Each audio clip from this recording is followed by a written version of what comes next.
សួស្តីអ្នកទាំងអស់គ្នាថ្ងៃនេះខ្ញុំមានវីដេអូមួយដែលមានចំណងជើងថាកុំរៀនតាមគ្នាបើមិនចង់ស្ដាយក្រោយអស់មួយជីវិតខ្ញុំសូមនិយាយត្រង់ៗមួយទៅចុះចិត្តដល់ថ្ងៃប្រឡងហើយតែបើគ្រូក្បាលអ្នកនៅតែគិតថា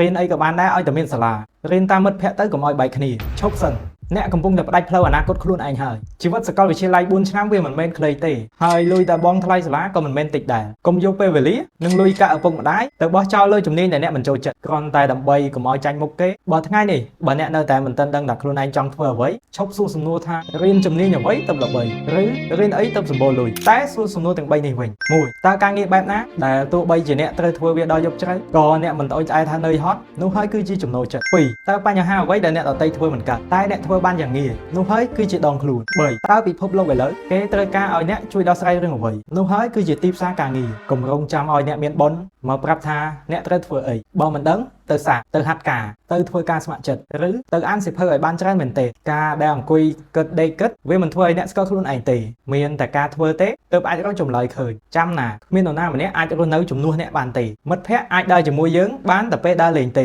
តែពេលប្រឡងនិងពេលធ្វើការគឺមានតែយើងម្នាក់គត់កុំឲ្យគេមកគូវាសជីវិតយើងទាំងដែលគេមិនដឹងថាអ្នកជាអ្នកណាស្គាល់ខ្លួនឯងឲ្យច្បាស់មុននឹងសម្រេចចិត្តរើសផ្លូវដើរស៊ូតើអ្នកយកយ៉ាងណាដែរ comment ខាងក្រោមដើម្បីបញ្ចេញមតិ